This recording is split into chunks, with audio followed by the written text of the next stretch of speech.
Onde estejas, encontram-se tesouros inimagináveis, aguardando as tuas mãos ativas. Na terra generosa dorme uma rica seara. No córrego cantante encontra-se uma usina em potencial. Na estela de pedra está oculta a coluna. Todavia, todos aguardam a ação transformadora do trabalho. O solo espera o arado e a semente. A corrente de água necessita da adequada canalização e a pedra, o instrumento que atalhe para o fim a que seja destinada.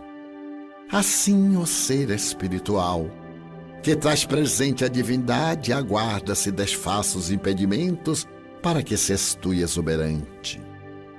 A educação será o recurso vigoroso que te oferece os valiosos bens, por enquanto, adormecidos no teu íntimo.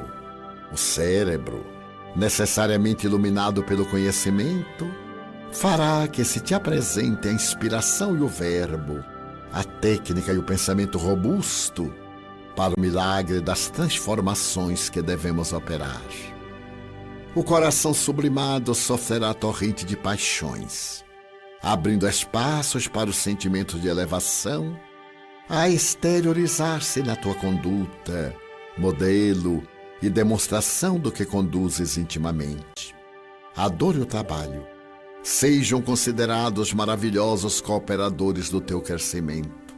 A bondade e o amor constituam-se os operadores da tua renovação, a fim de que, em todos os momentos, a tua conduta reflita os teus ideais e eles sejam a tua vida, em nome do bem incessante, que fulge à frente e desejas repartir com toda a humanidade que aprendes a amar e deseja servir desde agora. Fazer a leitura de harmonização. Número 19 do Caminho, Verdade e Vida. Na propaganda. Edir-se-vosão, eiro aqui, ou eiro ali, não vades nem os cigais. Jesus, Lucas, capítulo 17, versículo 23. As exortações do Mestre aos discípulos são muito precisas para provocarem qualquer incerteza ou indecisão. Quando tantas expressões sectárias requisitam o Cristo para os seus desmandos intelectuais, é justo que os aprendizes novos, na luz do Consolador, meditem a elevada significação deste versículo de Lucas. Na propaganda genuinamente cristã, não basta dizer onde está o Senhor. Indispensável é mostrá-lo na própria exemplificação. Muitos percorrem templos e altares procurando Jesus. Mudar de crença religiosa pode ser modificação de caminho, mas pode ser também continuidade de perturbação. Torna-se necessário encontrar o Cristo no santuário interior. Cristianizar a vida não é imprimir-lhe novas feições exteriores, é reformá-la para o bem no âmbito particular. Os que afirmam apenas na forma verbal que o Mestre se encontra aqui ou ali, arcam com profundas responsabilidades. A preocupação de proselitismo é sempre perigosa para os que se seduzem com as belezas sonoras da palavra, sem exemplos edificantes. O discípulo sincero sabe que dizer é fácil, mas que é difícil revelar os propósitos do Senhor na existência própria. É imprescindível fazer o bem antes de ensiná-lo a outrem, porque Jesus recomendou: ninguém seguisse os pregoeiros que somente disseminem onde se poderia encontrar o Filho de Deus. Então essa lição fala sobre a propaganda religiosa, sobre o proselitismo, que é aquela ação de chamar pessoas para a sua religião, né? E essa lição de Lucas, né, fala que o importante não é falar bonito e conseguir mais adeptos.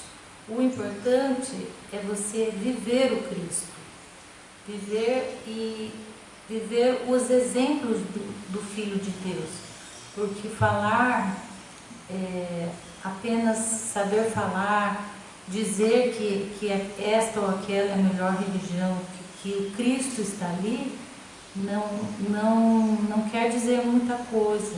Precisa ver se essa pessoa é o exemplo daquilo que ele está falando. Então, essa é uma lição para nós refletirmos.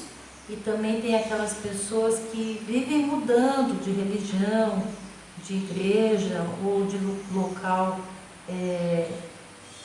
religioso, mesmo dentro da sua religião, e que isso não é o certo, né? Porque não são os lugares que o Cristo está. O Cristo está dentro de cada um de nós.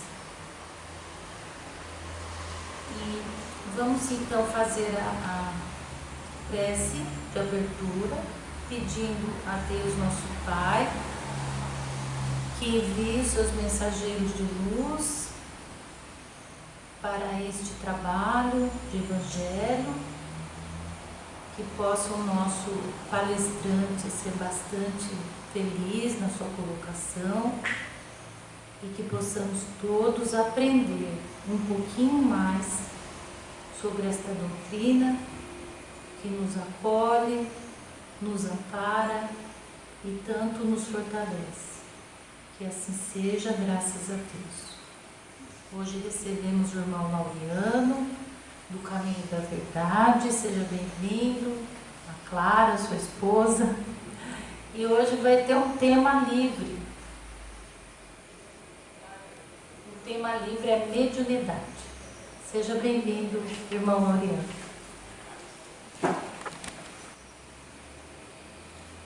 Caríssimas irmãs, caríssimos irmãos, eu tinha visto um tema diferente aqui, né? A dor da consequência, é isso? Alguma coisa. Mas eu tinha, ontem à noite eu fiquei pensando, o tema é livre, do que eu vou tratar, né? E de repente veio a ideia de falar sobre mediunidade. Assim, mas o que tem a ver mediunidade com o Evangelho, né, dos domingos? Então vale refletirmos que Jesus, quando ele fala, né, nos seus ensinamentos, ele diz: eu não vim destruir a lei e os profetas, vim dar-lhes cumprimento. Aí a gente fica pensando, o que é a lei? Então, quando a gente fala em lei, dentro da doutrina espírita, se reporta aos 10 mandamentos. Ali está consubstanciada a lei de justiça. Nós não lemos nos 10 mandamentos a palavra amor, lemos justiça. O que você faz, né? E no sentido, não pode fazer isso, não pode fazer aquilo. E consta que ali foi um ato mediúnico. Nos falam que Deus escreveu diretamente na pedra, nós sabemos que não é assim. Poderíamos pensar no entendimento espírita que foi escrita direta, como também podemos pensar que o Moisés escreveu um ato mediúnico ou do seu fator intelectual e transmitiu aquilo como uma mensagem espiritual. Para nós soa como mensagem espiritual porque nos dá o encaminhamento da moral. Então é um momento, uma situação. Mas nós nos reportamos à Igreja do Cristo. Quando ele ali, na Cesareia de Filipe, ele conversa com os discípulos e pergunta: quem dizem os homens que é o Filho do Homem? Quem dizem os homens que é o Filho do Homem? Naquele momento ele está se reportando ao Jesus encarnado, filho de José e Maria. E eles dizem assim, olha, uns dizem que tu és Jeremias, outros que tu és Elias, outros que tu és João, ou um dos profetas. E ele pergunta, ele não fala assim, mas meus meninos, como é que eu posso ser um deles se eu sou Jesus? Ele não perguntou isso. Mas ele fala assim, e vós, quem dizeis que eu sou? Aí ele já não falou mais do Filho do Homem, mas de mim. Quem diz, vocês acham que eu sou? Naquele momento, Simão Pedro levanta a voz e diz, tu és o Cristo, Filho do Deus vivo, ou do Deus que vive, dependendo da tradução. Jesus fala para ele, bem-aventurado és tu, Simão Bar-Jonas, porque não foi carne nem sangue que te revelaram isso, mas o Pai que está nos céus. É interessante analisar o texto. Eu me apego muito ao português, à redação. Jesus não fala, não foi a carne nem o sangue, que poderia estar se referindo a Pedro. Ele diz, não foi carne nem sangue. Quer dizer, foi algo além da matéria. Para nós, conhecimento da doutrina foi a espiritualidade. E que revela que Jesus era o Filho de Deus que vive. Também podemos entender o Messias, aquele que estava previsto. E Jesus fala, bem-aventurado és tu, Simão Bar-Jonas, que não foi carne nem sangue te revelaram isso. Mas ele continua, Simão, tu és Pedro, e sobre esta pedra edificarei a minha igreja. Ele não falou sobre Pedro, mas sobre aquele momento, aquela manifestação do momento. Então, esta é a igreja do Cristo.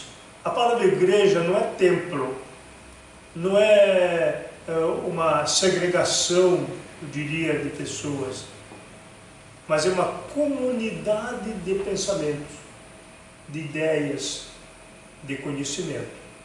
Então, neste momento, nós formamos a igreja espírita, que poderíamos estar, ou transferir esta igreja para a rua, para a praça. Porque a palavra igreja vem de ecclesias, do grego, quer dizer comunidade. Então, a comunidade espírita se reúne para o estudo da doutrina espírita. Então, assim nós entendemos a mensagem do Cristo, que a partir dali, a manifestação espiritual entre os homens seria constante. Era a igreja do Cristo. Isto, 50 dias depois, ou 50 dias após a crucificação, em praça pública, com muita gente, nas festas, e os discípulos ali estavam. E de repente começam a falar com aquelas pessoas, olhando no professor Manuel, que veio lá de um país distante, falando com ele na língua dele. Mas eram pescadores, eram pessoas simples. O único dos discípulos que era letrado era Mateus. Os demais eram pessoas ali. E falavam com aquela gente na língua deles. E eles, naquilo, não é possível. Esses homens devem estar bêbados, cheio de mosto, o termo lá.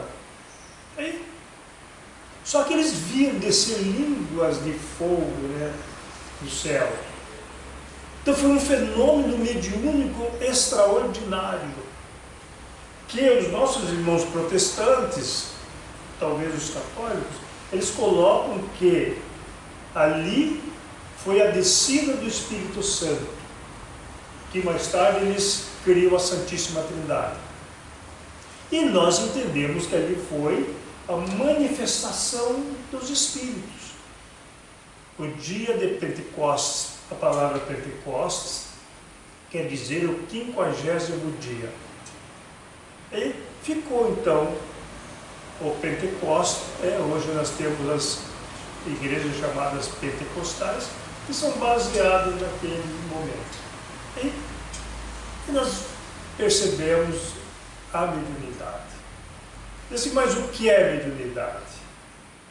Então, se nós perguntarmos, até aqui no nosso meio, todos são médiuns? Quem responderia? Todos somos médiuns? Todos somos? Tá. Então, é um momento, dizendo, mas por que temos que questionar isso? Não necessariamente porque temos que ser espíritas para questionar isso, não. Mas para que a gente entenda dentro da doutrina o que é ser médium e o que é não ser médium.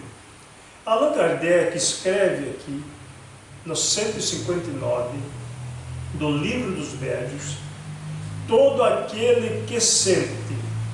Quem que é professor aqui? Professor Beis e tudo mais. Todo aquele que sente. Isso já diz assim, nem todos sentem. Tá? Não é isso? Num grau qualquer, a influência dos espíritos é por esse fato médium. Essa faculdade é inerente ao homem. Não constitui, portanto, um privilégio exclusivo. Por isso mesmo, são raras as pessoas que dela não possuam alguns rudimentos. Um dia eu estava conversando com um amigo advogado que defendia a ideia de que todos somos médiuns, porque está aqui. Eu falei, tá. Eu fiz um curso de administração municipal que tinha matérias sobre direito. Direito trabalhista, direito constitucional e tal. Então eu tinha uma noção de direito, rudimentos de direito. Eu não me tornei advogado. Eu tinha rudimentos. Não é isso? Então significa que são raras as pessoas que nem esses rudimentos têm. Se são raras as pessoas, essas raras são pessoas. Então, se são pessoas, nem todos somos médiuns. Isso é um ponto para a gente refletir. Mas aí nós vamos encontrar, além desse texto, que nos é colocado dessa forma, nós vamos colocar ainda o item 156, 220, 291, 218, 347 e ainda outros que falam dos que são e dos que não são médiuns. Tá, por que nós estamos falando isso? Para que a gente tenha conhecimento do assunto que nós abraçamos, da doutrina que nós abraçamos. Diminui o espírita em acreditar que todos somos médiuns? Não. Tá? Até quando nós falamos, eu sou espírita. Muito bem. Você acredita na existência de Deus? Olha, eu tenho dúvida. Deixou de ser espírita. Não, mas eu acredito. Tá. Nós espíritas não temos que acreditar. Nós temos que ter a convicção. Tá? Porque quem acredita pode desacreditar. Quem tem a convicção é firme. É a fé inabalável. Tudo bem. Não, eu tenho convicção, tá. Você acredita na imortalidade da alma? Não acredito. Não é espírito. Disse que é, mas não é. Você acredita na pluralidade dos mundos habitados? Acredito. Então tá, é um ponto positivo. Acredita na pluralidade das existências ou na reencarnação? Isso não acredito. Não é espírito. Tá? Você acredita na comunicabilidade dos espíritos? Sim ou não? Então, se nós, esses 5 pontos, 5 princípios, são os princípios fundamentais para que nós possamos dizer que somos espíritas. Com isto, não nos engrandeceu nem 1 milímetro. Tá? Acreditar ou ter convicção desses princípios não nos tornam melhores. O que nos torna melhor ou nos torna melhores são as nossas atitudes. A minha leu a mensagem, né? E não adianta você ser um dicionário ambulante tropeçando nas pedras do caminho. Então, a questão é conhecimento. Jesus fala: conhecereis a verdade e a verdade vos libertará. Significa, eu tenho que conhecer para não cometer os erros que, enquanto não conhecia, eu cometia. O Espírito de verdade vem e fala: espíritas, amai-vos. Eis o primeiro ensinamento. Não é mandamento. O primeiro ensinamento. Instruí-vos. O segundo. E continua dizendo: toda a verdade está contida no cristianismo. Os erros que nele se enraizaram são de origem humana.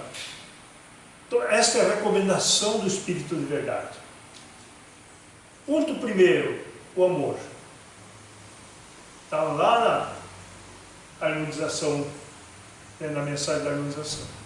Primeiro ponto, o amor. Não é o amor discursal, é o amor ação. E depois, o conhecimento. Isso é uma sequência de virtudes. Então, se nós não analisarmos, nós não temos condição de professar aquilo que nós abraçamos, que não é proselitismo também na mensagem de hoje. Outro dia, na quinta-feira, eu fiz uma live para o Centro de São Bernardo, e antes a pessoa falou: olha, você podia me falar como é que a gente pode fazer para atrair as pessoas ao centro? Eu falei: não existe proselitismo na doutrina espírita. Eu não tenho que fazer propaganda do espiritismo, a não ser pelas minhas atitudes, muitas vezes silenciosas, no meu trabalho. Como é que eu estou agindo no meu trabalho? Eu chego ao meu trabalho e eu vejo companheiro que chegou um pouquinho depois de mim, passou por mim, não falou comigo. De repente, ali, uma meia hora depois, ele volta: ô fulano, você não me viu quando chegou, agora eu não quero papo com você. Eu não estou sendo espírita. Mas se a pessoa não sabe que eu sou espírita, aí um tempinho eu vou à sala dele, falo: ô meu amigo, você chegou meio... está com um problema, posso ajudar? Ele vai colocar aquilo na cabeça. De repente, dizer: mas qual é a sua religião? É claro, eu sou espírita. Tá? Então, ser espírita é isso. Então, o proselitismo que poderia ser feito é pelas atitudes, e não sair de alto-falante na rua: tem que ser espírita, tem que se entregar, tem que tal. Então, quem deve se entregar são outras pessoas, né? Então, aí a gente vai analisando sobre a mediunidade. Como é que a doutrina espírita trabalha isso? Porque a mediunidade não é uma propriedade do espiritismo.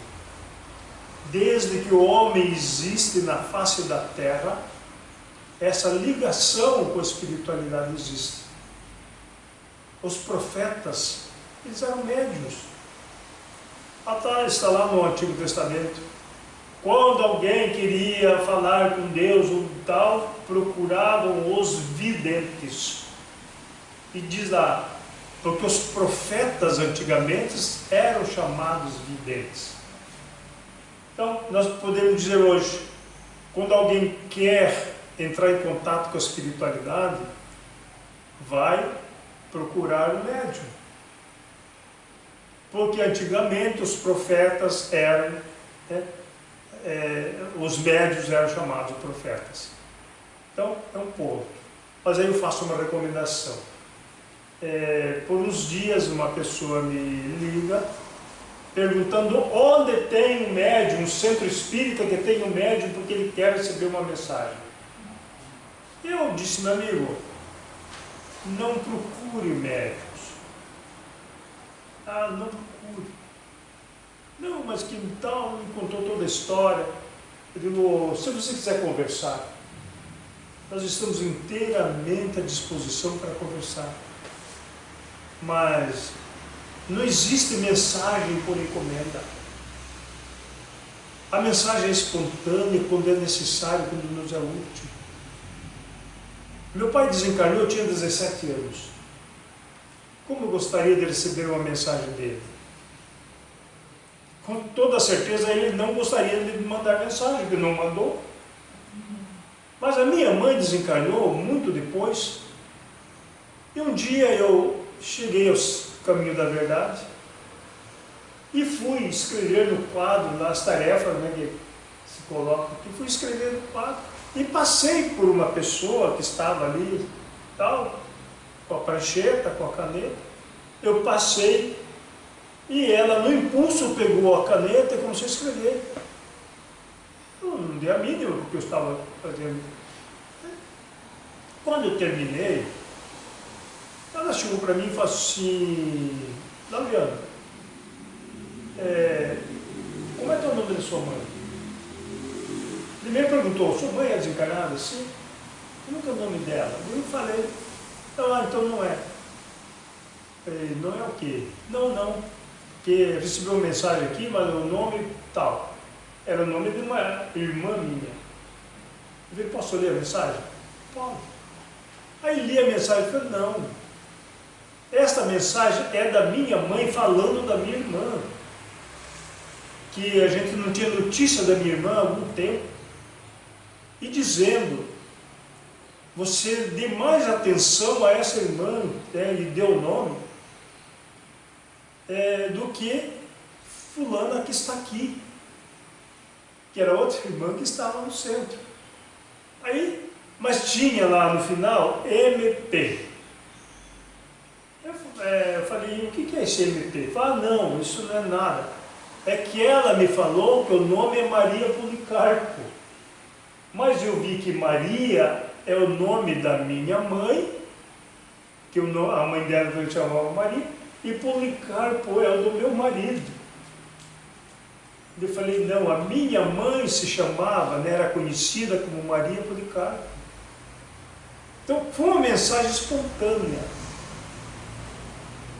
Aí a gente tem que dar crédito.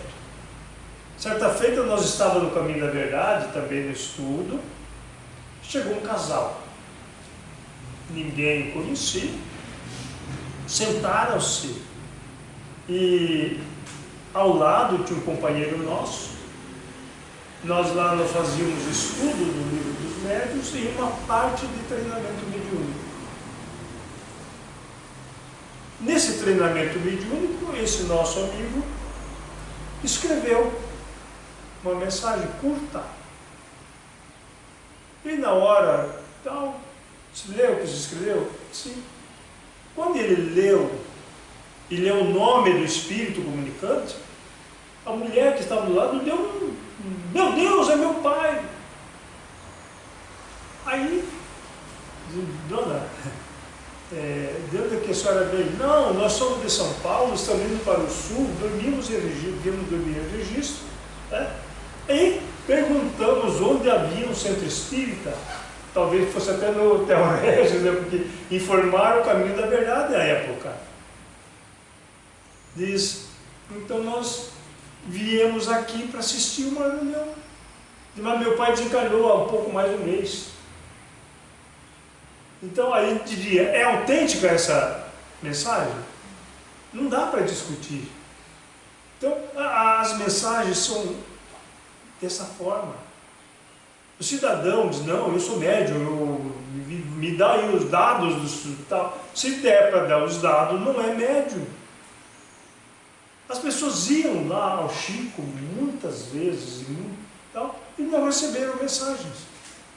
Alguém ia pela primeira vez naquela multidão, quem foi lá onde o Chico trabalhava, às 2 da tarde já era uma fila em volta do quarteirão, e de repente chamava, fulano de tal.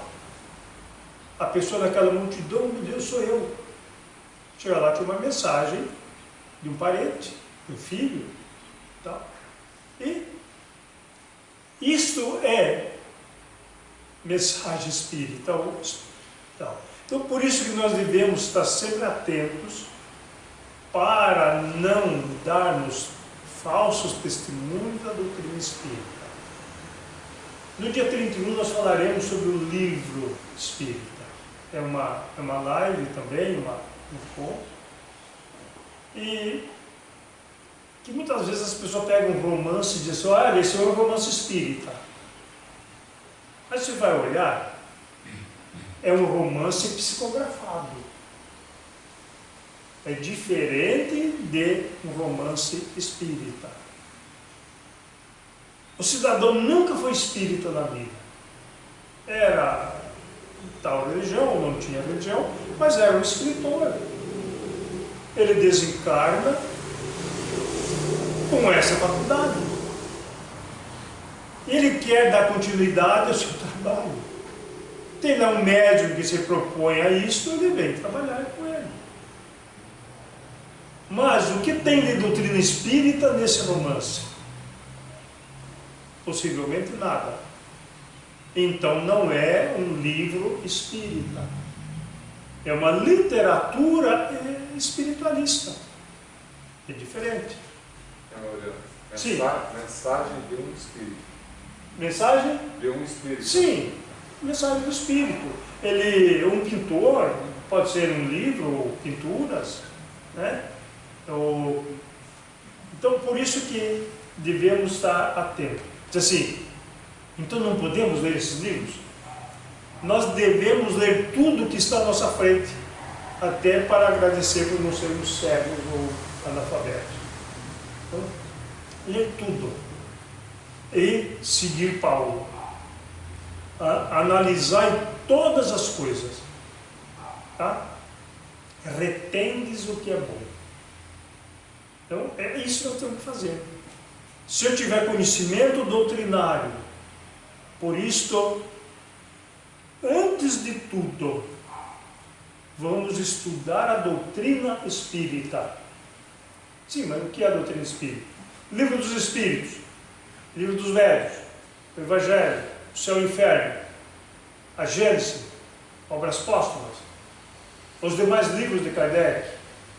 E aqueles que seguiram divulgando a doutrina, como Leon Denis, mais tarde os cientistas, né?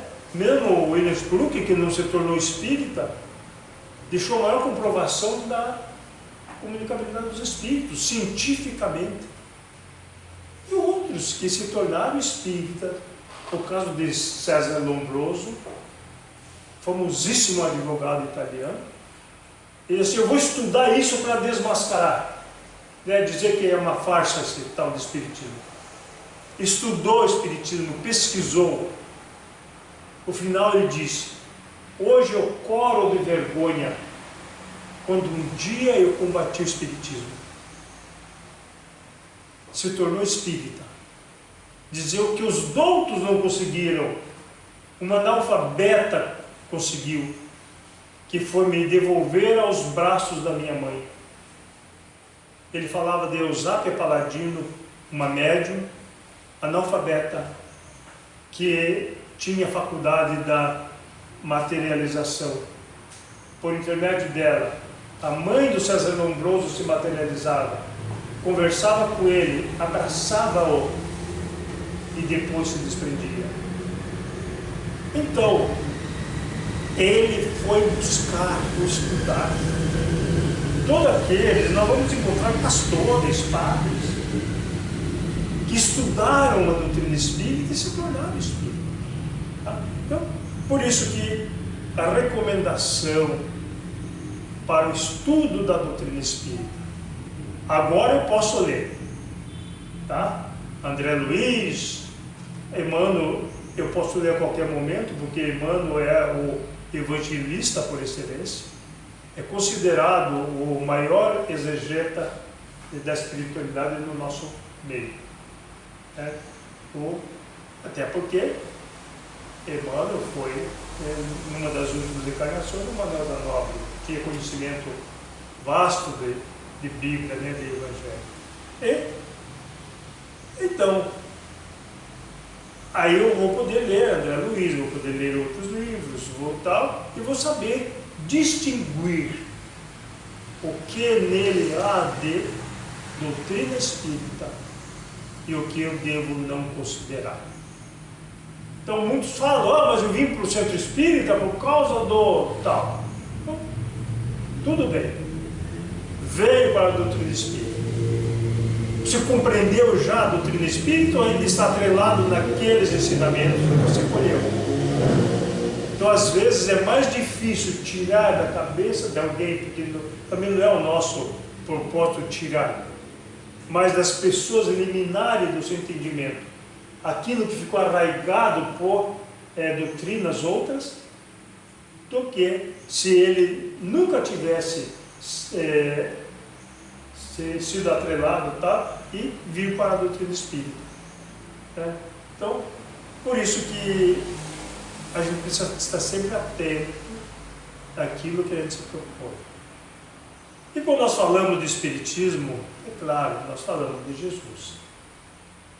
Primeiro, Allan Kardec trabalha o aspecto filosófico. Com todo o critério científico, ele faz as análises dos fenômenos. E depois vem, com toda uma programação espiritual, a colocação da moral. Qual foi a moral que os espíritos indicaram para que ele adotasse? A moral do Cristo. Ele pergunta. Allan Kardec era pedagogo, era uma inteligência extraordinária. Mas ele pergunta aos espíritos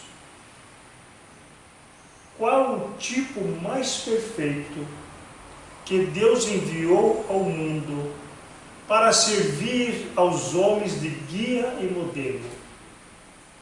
Se fosse um espírito lá meio tal, podia ser Buda. Então o espiritismo estaria hoje com a moral do Buda, certo? Ou Zoroastro, que fundou a primeira religião no mundo, ou Maomé. Mas a resposta dos espíritos foi Jesus. E aí que ele se fundamenta no aspecto moral da doutrina espírita. Talvez alguém vai pensar, peraí, mas se eu falasse aqui, a doutrina espírita não é uma religião. Como não é uma religião? Tá? Eu diria, a doutrina espírita é uma doutrina a que nós seguimos religiosamente, ou deveríamos seguir religiosamente. É diferente. Religião é dogmática. A religião tem seus cultos exteriores, tem sua hierarquia sacerdotal, tem seus paramentos, tá? Tem suas devoções. E tudo isto a doutrina espírita não adota. Tá? Quando nós chegamos no centro espírita, está cheio de fotografias. Nós podemos dizer assim, são imagens de devoção. Se são imagens de devoção, não é espiritismo. Certo? Jesus fala, Deus é espírito, e espírito e verdade deve ser adorado. Ele não falou que ele teria que ser adorado, mas Deus. Então aí nós analisamos os espíritas chiquistas, os bezerristas, os emanuelistas, tal, e às vezes esquecemos da doutrina em si. Ah, mas o fulano de tal disse isso, fulano de tal é médium, tá? Fulano de tal disse, fulano de tal é médium. Com toda certeza não é espírita. São pontos para a gente refletir. Se nós queremos realmente abraçar a doutrina espírita, que todos nós estamos caminhando, e nesse caminho nós temos várias etapas a vencer. Mas se nós queremos ter um rumo certo, e se adotamos a doutrina como esse paradigma, eu diria, eu tenho que buscar os ensinamentos que ela nos traz, que nos oferece. E nesse ensinamento nós vamos descartar aquilo que nada tem a ver com a doutrina que abraçamos. E tudo tem a ver com os ensinamentos do Mestre Jesus. Ah, mas Jesus nunca falou de espiritismo, é verdade.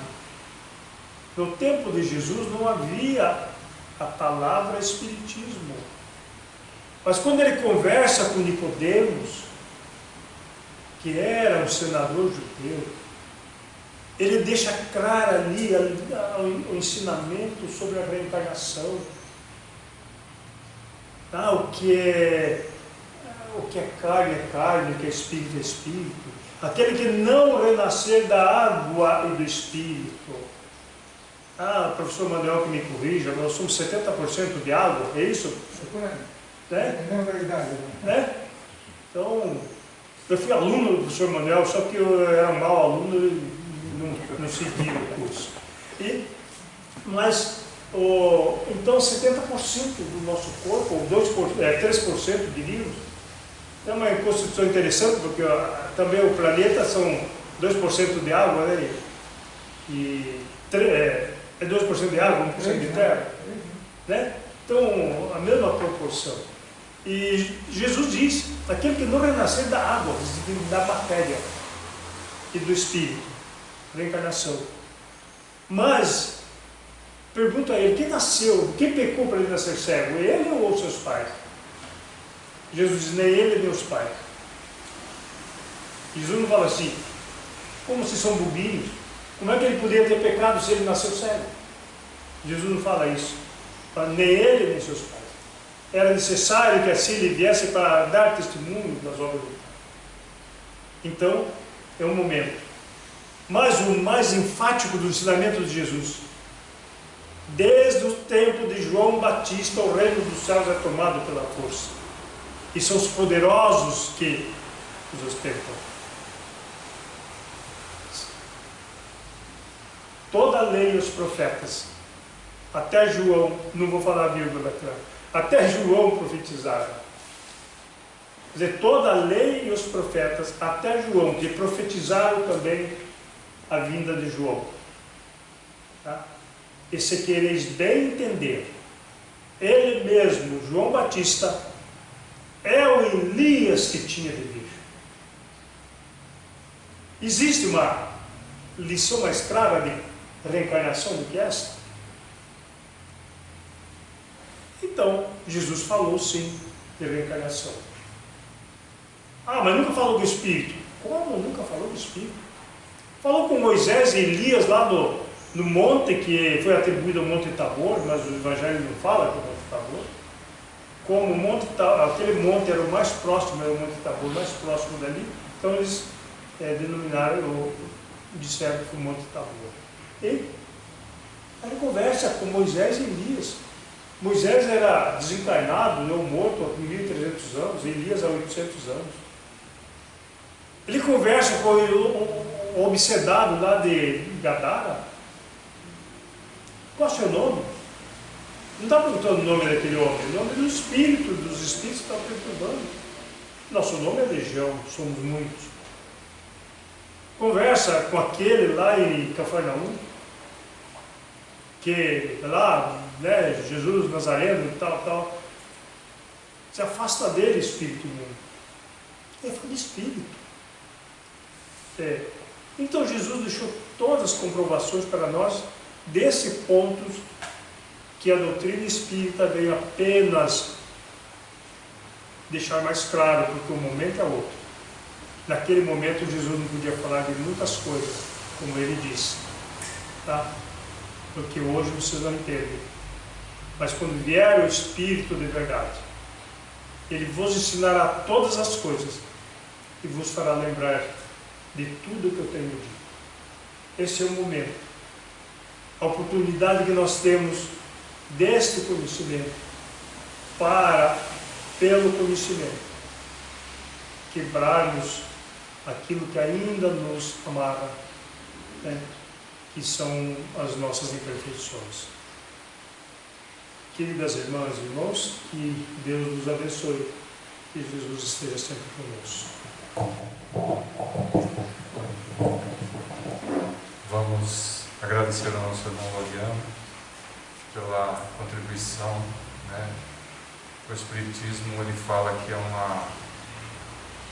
que a fé deve ser raciocinada, né? Então são os esclarecimentos, né, necessários para que a gente realmente compreenda o que é ou como é a doutrina espírita, né? Como já foi falado, né?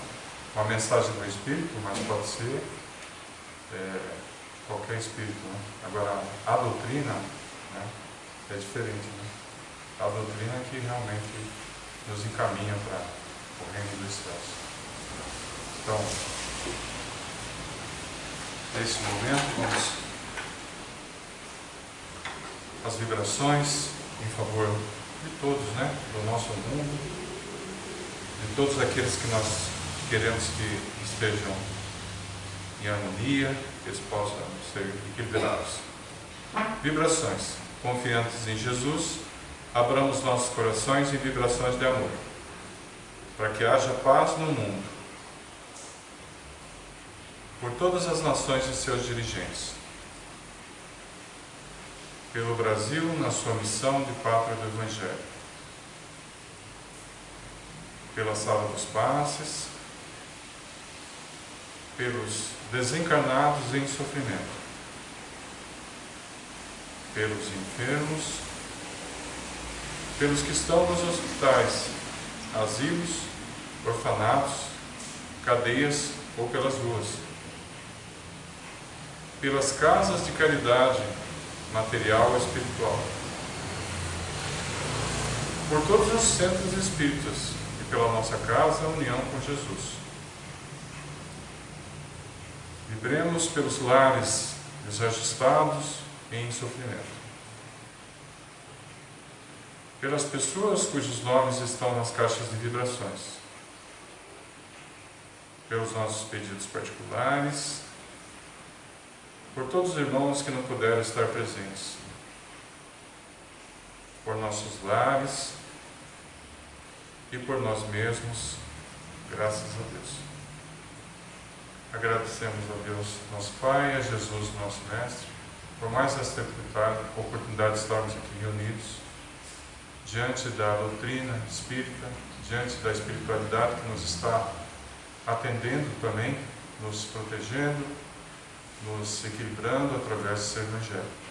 Agradecemos, pedimos a proteção a todos, aos nossos familiares, por essa semana que se inicia, e que nós possamos, em uma outra oportunidade, estarmos aqui reunidos para continuar a nos esclarecermos através do Evangelho. Agradecemos e pedimos a permissão para dar encerrado. Que assim seja, graças a Deus.